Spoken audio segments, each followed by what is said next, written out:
የእስራኤልና የኢትዮጵያ ወዳጅነት ለፋኖና ለሸኔ ስጋት ወይስ ድል? ሚስጥራዊው የድሮንና የቴክኖሎጂ ሴራም። አብይ አህመድ እስራኤልና የፋኖ ትግል የቀይ ባህር አዲሱ የኃይል አሰላለፍ የውስጥ ጦርነቱን እንዴት ይቀይረዋል? እስራኤል ለምን ኢትዮጵያ መረጠች? የፋኖ ሚና በአፍሪካ ቀንድ ጂኦፖለቲካዊ ውስጥ ምንድን ነው? እስራኤል ለምን ኢትዮጵያን መረጠች? የፋኖ ሚና በአፍሪካ ቀንድ ጂኦፖለቲካ ውስጥ ምንድን ነው? ኢትዮጵያ ስትራቴጂካዊ አጋራችን ናት። ይህ የእስራኤል የውጭ ጉዳይ ሚኒስትር ጌዲዮን ሳር በቅርቡ የተናገሩት ቃል በኢትዮጵያ ተራሮች ላይ ለሚዋጉ የፋኖ ታጋዮችና በጫካ ውስጥ ላለው የሸኔ ኃይል ምን ትርጉም አለው? በአንድ በኩል ሀገሪቱ በውጭ ዲፕሎማሲ ስትከብር፣ በሌላ በኩል በውስጥ መከፋፈልና በእርስ በርስ ጦርነቱ እየታመሰችም ነው። እስራኤል ለፌዴራል መንግስት የምትሰጠው ድጋፍ የኃይል ሚዛኑ ወዴት ያዘነብለዋል?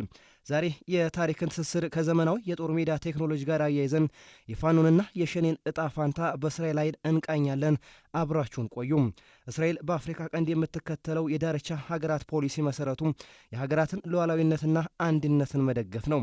ለእስራኤል ደካማና የተከፋፈለች ኢትዮጵያ ስጋት ናት። ምክንያቱም ኢትዮጵያ ከፈረሰች የቀይ ባህር ቀጠና በአክራሪ ኃይሎችና በኢራን ተላላኪዎች እጅ ይወድቃል። ስለሆነም እስራኤልና ኢትዮጵያ ግንኙነት መጠናከር ማለት የፌዴራል መንግስት በዓለም አቀፍ ደረጃ ህጋዊነት እንዲያገኝም ያደርገዋል።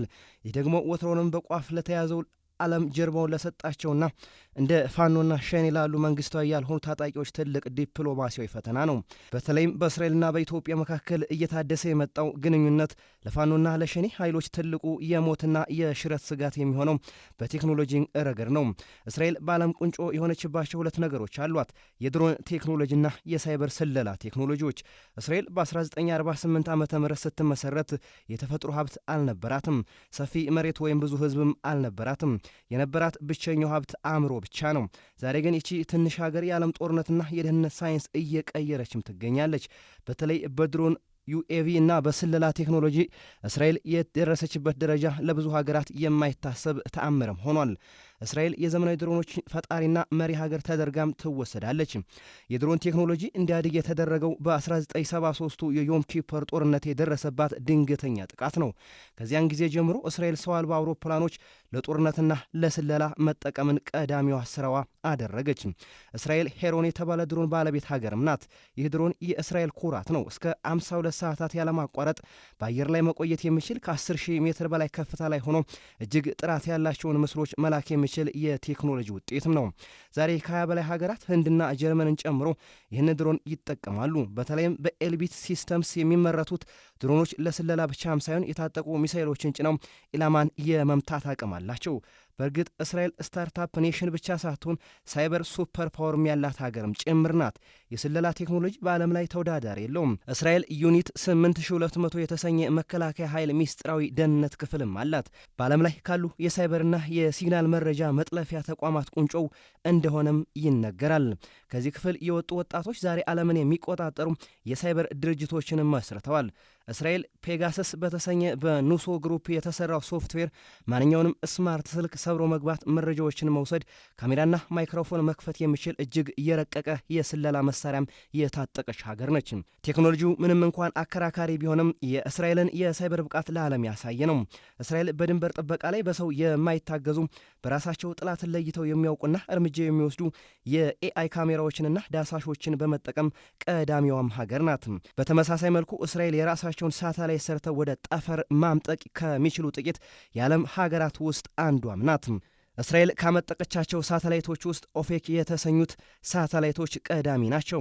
እነዚህ የስለላ ሳተላይቶች በየጥቂት ደቂቃው መላውን መካከለኛውና ምስራቅ ክፍል አካባቢ በከፍተኛ ጥራት የሚቆጣጠሩ ናቸው።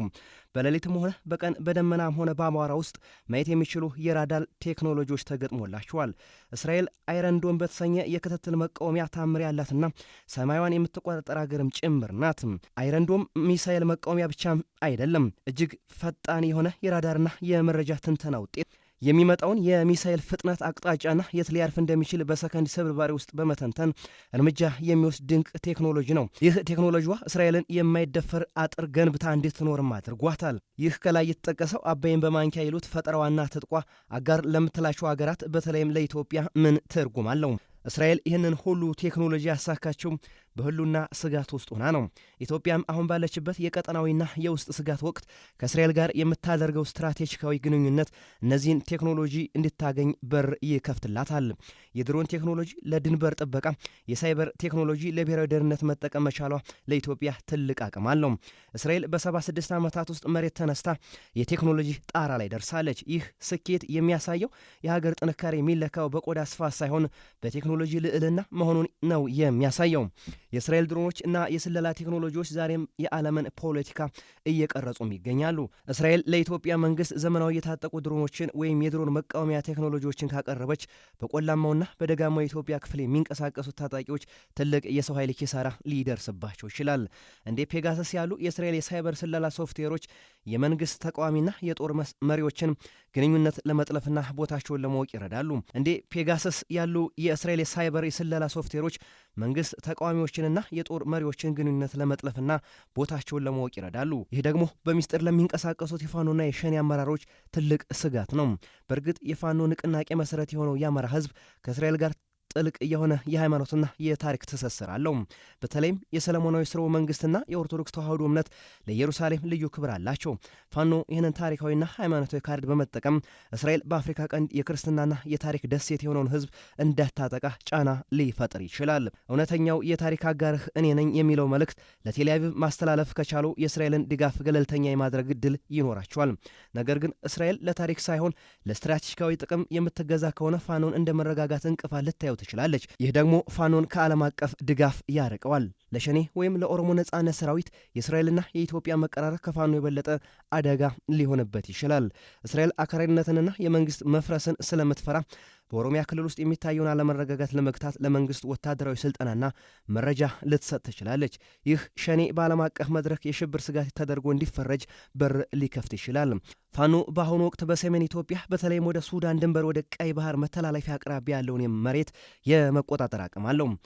ይህም ለቀጠናው ሀገራት ግብጽ፣ ሱዳንና ኤርትራ ትልቅ ትርጉም አለው። ፋኖ ቀጠናዊ ተጽዕኖ ማሳደግ የሚችለው የቀይ ባህር ደህንነት ጠባቂ ሆኖ ራሱን ማቅረብ ሲችል ነው። እስራኤል ለቀይ ባህር ደህንነት የምትጨነቅ ከሆነ በዚያ አካባቢ ተጽዕኖ ካለው የፋኖ ኃይል ጋር የድብቅ ንግግር ለማድረግ ልትገደር ትችላለች።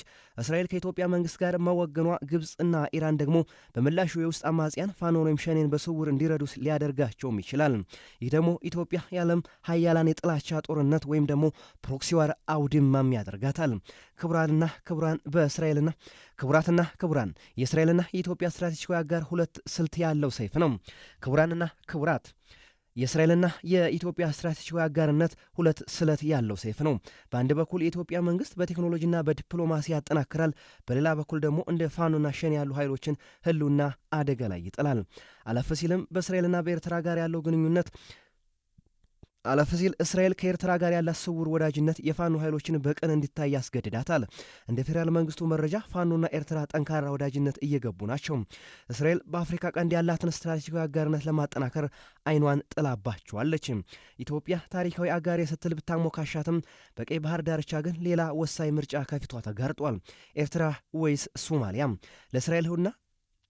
ለእስራኤል ህልውና የትኛው ይበልጣል የሚለው ከአንድ ጽዮናዊት ሀገር ውጭ የሚያውቁ ባይኖርም እንደ ሰውኛ እንተነትነዋለን። እስራኤል በቀጠናው ያላትን ፍላጎት በፖለቲካዊ ቀመር ብቻ ሳይሆን በሁኔታዎች አስገዳጅነትና በስጋት ሚዛን ሁለት ሀገራት በእስራኤል መነጽር አናነጻጽራቸው። በመጀመሪያ ወደ አስመራ እናምራ። ኤርትራ ለእስራኤል የትላንት ወዳጅ አይደለችም። ብዙዎች እንደሚናገሩት እስራኤል በኤርትራ ደሴቶች በተለይም በዳህላክ ደሴቶች ላይ የደህንነትና የመከታተያ ጣቢያዎች አሏት። ኤርትራ እንደ እስራኤል ሁሉ ለሰላም የምትቸኩል ሀገር አይደለችም። ጠንካራ መከላከያና የደህንነት መዋቅር አላት። ለቴል አቪቭ ደግሞ እንደ አስመራ ያሉ የብረት ዲስፕሊን ያለው መንግስት ምቹ ነው። ምክንያቱም ሚስጥር አያወጣም፣ ትእዛዝ ደግሞ ወዳውኑ ይፈጽማል።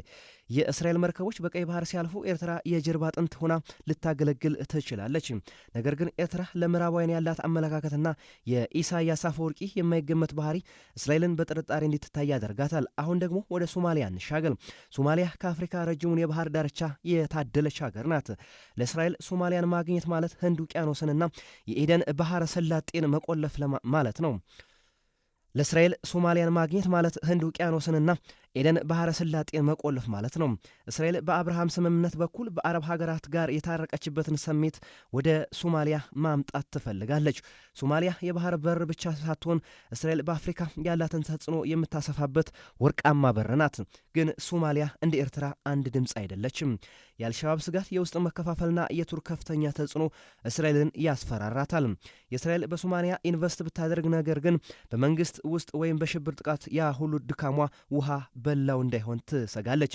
እንዲህ ነገሩን በሰውኛ ስሜት እንየው። እስራኤል ኤርትራን የምትፈልገው ለወታደራዊና ለደህንነት ስራ ነው። በዛሬው የቀይ ባህር ሁከትና የሁቲዎች ጥቃት ኤርትራ በአቅራቢያ ያለች ፈጣን ምላሽ ሰጪ ናት። በሌላ በኩል ሶማሊያ የምትፈልገው ለዲፕሎማሲያዊና ለወደፊት ስትራቴጂ ነው። ሶማሊያ ማግኘት ማለት እስራኤል በሙስሊሙ ዓለም ያላትን ተቀባይነት ማሳደግና የኢራንን ስውር እጅ በአካባቢው መቁረጥ ማለት ነው። ነገር ግን አሁን ባለው ተጨባጭ ሁኔታ እስራኤል ለኤርትራ ትልቅ ዋጋ ትሰጣለች። ምክንያቱም ኤርትራ የተረጋጋች ቢያንስ በመንግስት ቁጥጥር ረገድ እና በቀጥታ በቀይ ባህር መተላለፊያ መስመር ላይ ቁጭ ያለች ሀገር ስለሆነች እዚህ ጋር ነው ጨዋታው የሚጠነክረው። እስራኤል ከኢትዮጵያ ጋር ያላት ስትራቴጂካዊ አጋርነት ከኤርትራም ሆነ ከሶማሊያ ጋር ለሚኖረው ግንኙነት እንደ ሚዛን ያገለግላል። ኢትዮጵያ ለሁለቱም ሀገራት ቅርብ በመሆኗ እስራኤል በኢትዮጵያ በኩል ሆኖ በአፍሪካ ቀንድ የቼዝ ጨዋታዋን ትጫወታለች። ለእስራኤል ኤርትራ ዛሬ የምትደርሰላት አምቡላንስ ናት። ሶማሊያ ደግሞ ነገ የምትገነባው ትልቅ ህንፃ ናት። በአሁኑ ሰዓት ግን በቀይ ባህር ላይ ያለው ጦርነት እስራኤልን ወደ ኤርትራ ጉያ ይበልጥ ይጠጋታል። በእርግጥ በእስራኤል ከሶማሊያ ሶማሌላንድ፣ ከኤርትራ ደግሞ ኢትዮጵያን አስቀደመች ትመስላለች። ያ ደግሞ በኢትዮጵያ ውስጥ አማጽያን ትልቅ ስጋት ነው። እስራኤል ከኢትዮጵያ በተለይም ከአማራው ጋር ያላት ስነ ልቦናዊ ታሪካዊ ትስስር በተለይም በፋኖ ኃይሎች ላይ እኩይ ተግባር ከማድረግ ሊገድባት ይችላል። ጥያቄው ግን እስራኤል በኢትዮጵያ ሕዝብ ዘንድ ያላትን ታሪካዊ ክብር ጠብቃ ትቀጥላለች ወይስ በቴክኖሎጂ ድጋፏ የውስጥ ግጭቷን ታባብሳለች? ፋኖስ ይህንን የእስራኤል የቴክኖሎጂና የታሪክ ካርድ እንዴት ይፋለሟል የሚለው ነው። እናንተስ ምን ትላላችሁ? የእስራኤል ጣልቃ ገብነት ለፋኖ ትግል መሰናክል ይሆናል ወይስ ፋኖ ራሱን ወደ ቀጠናዊ ሀያልነት የሚቀይርበትን አጋጣሚ ይፈጥርለታል? ሐሳባችሁን በኮሜንት ላይ አጋሩን። ለተጨማሪና ወቅታዊና ጥልቅ ትንታኔዎች ቻናላችን ሰብስክራይብ በማድረግ እንዳትረሱ። ስለተከታተላችሁን እናመሰግናለን።